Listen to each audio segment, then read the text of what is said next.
கொலுசு இதழ் வாசகர்களுக்கு வணக்கம். வாசகர்களே, இன்னைக்கு நீங்க கேட்க போறீங்க இந்த மாத கொலுசு இதழில் இடம்பெற்ற எழுத்தாளர் ஆனந்த் ஸ்ரீனிவாசன் அவர்கள் எழுதிய கைபேசியும் கழிப்பறையும் என்ற சிறுகதை தான். இந்த சிறுகதையை உங்களுக்காக சொல்ல போறேன் நான், சண்முகவள்ளி ஸ்ரீனிவாசன். அந்த அபார்ட்மெண்ட்ல 6வது ஃப்ளோர்ல பிரியா கத்திக்கிட்டே இருந்தா. ஏன் விஜய் இப்படி டாய்லெட் போயிட்டு வர்றதுக்கு 30 நிமிஷம் எடுத்துக்கிறியே, அதுவும் கையில மொபைல் வேற. குழந்தைய எழுப்பி பிரஷ் பண்ணி குளிப்பாட்டி ஸ்கூல் அனுப்பணும், கொஞ்சம் கூட உனக்கு பொறுப்பே இல்லையே. மதியானம் 3 மணி ஷிஃப்ட் போனா 11 அல்லது 12 மணிக்கு வந்து 8 மணி வரை தூங்குற. குழந்தை ஸ்கூல்ல 9 மணிக்கே இருக்கணும்னு தெரியும் தானே உனக்கு.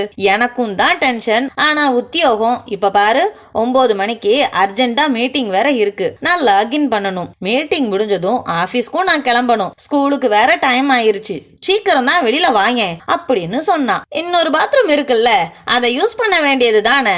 ஒரு நேச்சர் காலை கூட அட்டன் பண்ண முடியல இந்த வீட்ல. அவனோட பேச்சுல கோபம் தெரிஞ்சுது. என்ன பேசுற? அந்த ரூம்ல உங்க அப்பாவும் அம்மாவும் இருக்காங்க, வயசானவங்க. அந்த வெஸ்டர்ன் டாய்லெட்டே அவங்களுக்காக தானே கட்டணும். நீ இப்படி லாஜிக்கே இல்லாம பேசாத. விஜய் மற்றும் பிரியா நவீன இந்தியாவின் ஒரு இளம் தம்பதி. இருவருமே மென் பொறியாளர்கள் தான். காதல் திருமணம், அழகான பிளாட், நிறைஞ்ச வருமானம் என எல்லாமே கணக்கச்சிதமா பொருந்தி இருந்துச்சு. ஆனா பாருங்க, அவளுக்கு ஜெனரல் ஷிஃப்ட், விஜய்க்கோ அமெரிக்கா நேரம். ஆனா இந்த பிரச்சனையால சமீப காலமா அவங்க 2 பேருக்கு இடையில ஒரு கண்ணுக்கு தெரியாத திரை ஒண்ணு விழுந்திருந்துச்சு. அந்த திரைக்கு பின்னால இருந்த முக்கியமான குற்றவாளி யாரு தெரியுமா? மேற்கத்திய பாணியில கட்டியிருந்த கழிப்பறை தான். அந்த கழிப்பறைக்கு போகும் போதெல்லாம் விஜய் தன்னோட அலைபேசியோடயே போகான். கழிப்பறையில அலைபேசியோடயே அவன் ரொம்ப நேரத்தை செலவழிச்சான். இந்த நிமிடங்கள் தான் அவனுக்கு இடையில ஒரு திரைய உருவாக்குச்சு. ஆரம்பத்துல பிரியா இதெல்லாம் பெருசா எடுத்துக்கவே இல்ல. காலை நேரத்துல விஜய் கழிப்பறையில அரை மணி நேரத்துக்கும் மேல இருக்கிறதும், அங்க இருந்த அலைபேசியில வர்ற கேம் சத்தங்களும் வீடியோ ஒளிகளும் அவளுக்கு பழகி போய் இருந்துச்சு. டாய்லெட்ல போய் ஏன் இவ்ளோ நேரம் இருக்கிற, போனை வச்சுட்டு வா அப்படின்னு ஆரம்பத்துல சொல்லி பார்த்தா.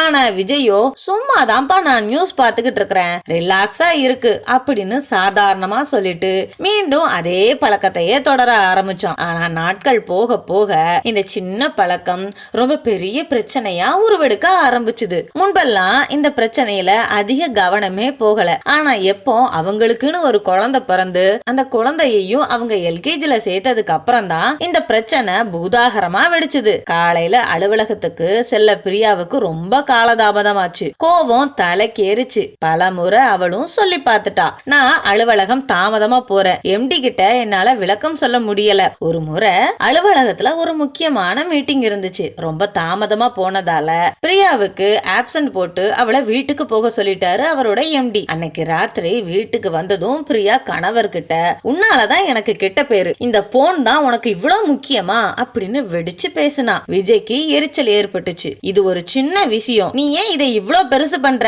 நான் என்ன ராத்திரி முழுக்க அங்கேவா இருக்கிறேன். வார்த்தைகள் வாதங்களா வெடிக்க ஆரம்பிச்சது. அவங்களுக்கு இடையில முதலா ஒரு பெரிய சண்டை வந்துச்சு. உடல் நலம் குன்ற, சந்தேகம் வளர, சண்டைகளுக்கு பிறகு சில நாட்கள் அமைதியா நிலவுச்சு. ஆனா விஜயோட இந்த பழக்கம் மட்டும் கொஞ்சம் கூட மாறவே இல்ல. அவனோட ஆரோக்கியத்துல நிறைய மாற்றங்கள் தெரிஞ்சுது. ஒரு நாள் பிரியா, வயிறு ஒரு மாதிரி இருக்குதுப்பா, அழுத்தி போற மாதிரி இருக்கு அப்படின்னு அடிக்கடி குறைப்பட்டான். மலச்சிக்கலும் இப்ப அவனுக்கு பழகி போச்சு. மலச்சிக்கலால உடல் சோர்வு, முகவாட்டம்னு அவனோட தோற்றமே மாறி போச்சு. ஒரு நாள் விஜய் கழிப்பறையில நீண்ட நேரம் இருந்தான். வெளியில வந்ததும் பிரியா அவனோட அலைபேசியை எடுத்து சாதாரணமா தான் பார்த்தா. திறந்திருந்த ஒரு சாட்டிங் அப்ளிகேஷன்ல ஒரு பெயர் தெரியாத எண்ல இருந்து ஒரு குறுஞ்செய்தி வந்ததா பார்த்தா. இன்னைக்கு காலையில எப்படி இருந்துச்சு, உடம்பு பரவாயில்லையா அப்படின்னு அதுல ஒரு குறுஞ்செய்தி வந்திருந்தது. பிரியாவோட மூளைக்குள்ள ஒரு மின்னல் வெட்டுச்சு.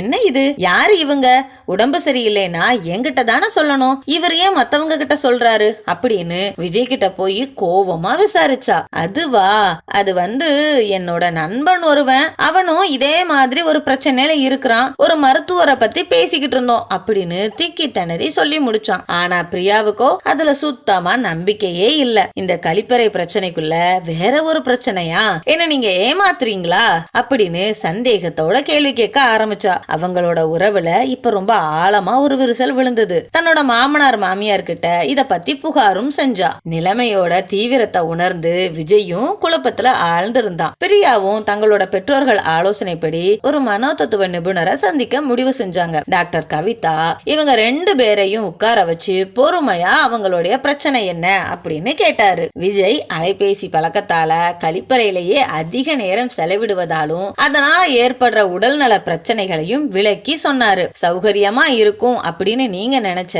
மேற்கத்திய கழிப்பறையை பயன்படுத்தும் போது கண்ணுக்கு தெரியாத சிறிய நீர் துகள்கள் மற்றும் மலத்துகள்கள் எல்லாம் காற்றுல பரவி உங்களோட ஸ்மார்ட் போனோட மேற்பரப்புல படியலாம். கழிவறையை பயன்படுத்திய பிறகும் நீங்க கைகளை சரியா கழுவினாலும் ஸ்மார்ட் போனை தொடும் போது கைபேசியோட மேற்பரப்புல இருந்து கிருமிகள் ஒட்டிக்கொள்ள வாய்ப்பு அதிகமா இருக்கு. நல்லா யோசிச்சு பாருங்க. அதுக்கப்புறம் அந்த ஸ்மார்ட் போனை எங்க வைப்பீங்க? உங்களோட படுக்கறைக்குள்ள தானே எடுத்துட்டு வருவீங்க. படுக்கையிலயோ அல்லது படுக்கை விரிப்பிலையோ வைக்கும் போது கிருமிகள் அங்கும் பரவும் தானே. இப்போ 4 வயசுல குழந்தை இருக்குங்க, உங்க மொபைல அது தொட்டா இல்ல அது எடுத்தாலோ அதுல உள்ள கிருமிகள் உங்க குழந்தைகளோட உடல் நலத்தை கெடுக்கும். அது குடும்ப ஆரோக்கியத்திற்கு எவ்வளவு பெரிய அச்சுறுத்தல் தெரியுமா அப்படின்னு ரொம்ப தெளிவா விளக்கி கூறினாரு டாக்டர் கவிதா. கழிப்பறையில நீங்க தனியா செலவிடுற நேரம் உண்மையிலேயே உங்க இருவருக்கும் இடையே உள்ள தனிப்பட்ட நெருக்கத்தை வேறு விதமா தடுத்துக்கிட்டு இருக்கு. இது மன ரீதியா உங்களை அந்நியப்படுத்திக்கிட்டு இருக்கு. சரியா நான் சொல்றது அப்படின்னு கேட்டாங்க. ஆமா டாக்டர், ஏற்கனவே இந்த டாய்லெட் பிரச்சனை எங்களுக்குள்ள ஒரு பெரிய புயலையே உருவாக்கிருச்சு. அதோட அந்த குறுஞ்செய்தி வேற. அத பத்தி கேட்டா இவர் வாயே திறக்க மாட்டுக்கிறாரு. அவங்க அப்பா அம்மா கூட கேட்டு பார்த்தாங்க அப்படின்னு சொன்னா பிரியா. அந்த குறுஞ்செய்தி ஒரு தவறான புரிதலை உருவாக்கி இருக்கலாம். ஆனா அந்த சந்தேகத்திற்கு மூல காரணம் நீங்க 2 பேரும் ஒருத்தருக்கு ஒருத்தர் பேசிக்கொள்ளாததுதான் அப்படின்னு ரொம்ப ஆணித்தரமா விளக்கினாரு டாக்டர் கவிதா. டாக்டரோட பேச்சுல விஜயோட மனம் கலங்கி போச்சு. தான் எவ்வளவு பெரிய தவறு பண்ணிக்கிட்டு இருக்கோம் அப்படிங்கறத அவன் அப்ப உணர்ந்தான். பிரியா, நிஜமாவே சொல்றேன்பா, அது என்னோட கொலிக் பிரசன்னா தான். அவனுக்கும் சமீப காலமா என்ன மாதிரியே மலச்சிக்கல் பிரச்சனை ஏற்படுது. அவன் கூட தான் இத பத்தி நான் அடிக்கடி போன்ல பேசுவேன். நீ பேரை பார்த்துட்டு அது பெண் அப்படின்னு தப்பா நினைச்சுக்கிட்ட. நான் அப்படிப்பட்ட ஆள்லாம் இல்லப்பா. நீ என்னோட இப்ப சரியா பேசுறதே இல்ல. அதனாலதான் அவங்கிட்ட எனக்கு ஏற்பட்ட கஷ்டத்தை பத்தி நான் பேசிக்கிட்டு இருந்தேன் அப்படின்னு சொன்னான். உடம்பு சரியில்லைன்னு கூட உங்ககிட்ட சொல்றதுக்கு எனக்கு ரொம்ப பயமா இருக்கு. ஏன்னா நான் சொன்னாதான் நீ கோவப்படுவியே அப்படின்னு சொன்னா விஜய். இந்த ரிலேஷன்ஷிப்ல எனக்கும் வருத்தம் இருக்கு, உனக்கு தெரியல அப்படின்னு உடைஞ்சு போனான். பிரியா விஜயோட கண்ணை நேருக்கு நேரா பார்த்தா. அவன் சொல்றது உண்மைதாங்கிறது அவளுக்கு நல்லா புரிஞ்சுது. இருவரும் மனம் விட்டு பேச ஆரம்பிச்சாங்க. அவங்களோட உறவுல ஏற்பட்ட அந்த இறுக்கம் இப்ப மெல்ல மெல்ல தளர்ந்து போச்சு. மேலும் குறுஞ்செய்தி குறித்த சந்தேகம் இப்ப முழுமையா அவளுக்கு நீங்கி போயிருச்சு. ஒருத்தருக்கு ஒருத்தர் பேசாததே இதுக்கெல்லாம் காரணம் அப்படிங்கறத அவங்க புரிஞ்சுக்கிட்டாங்க. மனோதத்துவ நிபுணரோட வழிகாட்டுதலின்படி விஜய் படிப்படியா இந்த அலைபேசி பழக்கத்தை குறைச்சான். கழிப்பறைக்கு அலைபேசி கொண்டு செல்வதை முற்றிலுமா தவிர்த்தான். பிரியாவோட மனம் விட்டு பேச ஆரம்பிச்சான். இருவரும் ஒன்றா நேரம் செலவிட ஆரம்பிச்சாங்க. ஒரு நாள் பிரியாவோட அப்பா அவங்களோட வீட்டுக்கு வந்தாரு. மருமகனோட உடல்நல குறைபாடுகளையும் 2 பேருக்கு இடையில இருந்த மனஸ்தாபங்களை பத்தியும் டாக்டர் கவிதா கிட்ட கவுன்சிலிங் போயிட்டு வந்த விவரத்தையும் சொன்னான். எல்லாத்தையும் அமைதியா கேட்டுக்கிட்டு இருந்த பிரியாவோட அப்பா, இந்த வெஸ்டர்ன் டாய்லெட்டால தான் எல்லா பிரச்சனையும் ஏற்படுது, உடம்புக்கும் சரி மனசுக்கும் சரி, அது சரியே கிடையாது. இந்திய பாணி கழிப்பறையில மேற்கத்திய பாணி கழிப்பறையை விட பல ஆரோக்கியமான விஷயங்கள் இருக்கு, அதெல்லாம் உங்களுக்கு தெரியுமா மாப்ள அப்படின்னு சொல்லி கேட்டாரு. எனக்கு தெரியாதே அங்கிள் அப்படின்னு அவன் சொல்லவும், இந்திய கழிப்பறைகள்ல நாம குத்த வச்சு அமர்ந்து இருப்போம். அப்படி இருக்கும்போது மலக்குடல்ல அழுத்தம் குறைவாதான் இருக்கும். இது மூல நோய்க்கும் மலச்சிக்கலுக்கும் இடுப்பு தசைகளுக்கும் பிரச்சனைகளை ஏற்படாம பாதுகாத்துக்கிறது. மலம் கழிக்கும் நேரத்தையும் குறைக்குது. இது கிருமிகளோட தொடர்பையும் குறைக்கும். முன்னோர்கள் இந்த முறையை தான் பயன்படுத்திக்கிட்டு இருந்தாங்க. அட்டாச்டு பாத்ரூம், மாடர்ன் ஃபிக்ஷன் அப்படின்னு விளம்பரத்தை பார்த்து நாம மயங்கி போய் இந்த பாலா போன மேற்கத்திய கழிப்பறைகளை தான் முதன்மையா பாக்குறோம். இது வயதானவர்களுக்கு மட்டும்தான் பயன்படுத்த ஏதுவா இருக்கும். அதனாலதான் உங்களுக்கு இந்திய கழிப்பறை பற்றிய நன்மை தெரியாம போச்சு. யாரும் எதிர்பார்க்காத விதமா சில நாட்கள்லயே அந்த அறையில இருந்த வெஸ்டர்ன் டாய்லெட்டை இடிச்சிட்டு அந்த இடத்துல புதிதா ஒரு இந்திய கழிப்பறைய கட்டி முடிச்சாரு. பிரியாவோட அப்பாவின் இந்த செயல் வெறும் ஒரு கழிப்பறை கட்டுறது மட்டும் கிடையாது, அது தங்களோட உறவை சரி செய்யும் ஒரு முயற்சி அப்படின்னு விஜய்க்கு நல்லாவே புரிஞ்சுது. ஆரம்பத்துல தயங்கினாலும் போக போக விஜயும் பிரியாவும் இந்திய கழிப்பறைகளை பயன்படுத்த பழகிக்கிட்டாங்க. பிரியா அப்பாவோட அன்பும் நடைமுறை ஞானமும் அந்த இளம் தம்பதியின் வாழ்க்கையில மீண்டும் ஒரு வசந்தத்தை கொண்டு வந்தது. நண்பர்களே, இதுவரைக்கும் நீங்க இந்த மாத கொலுசு இதழில் இடம்பெற்ற எழுத்தாளர் ஆனந்த் ஸ்ரீனிவாசன் அவர்களுடைய கைபேசியும் கழிப்பறையும் என்ற சிறுகதையை கேட்டீங்க. மற்றும் ஒரு கதையில் உங்களை சந்திக்கும் வரை உங்களிடமிருந்து விடைபெறுவது சண்முகவள்ளி ஸ்ரீனிவாசன்.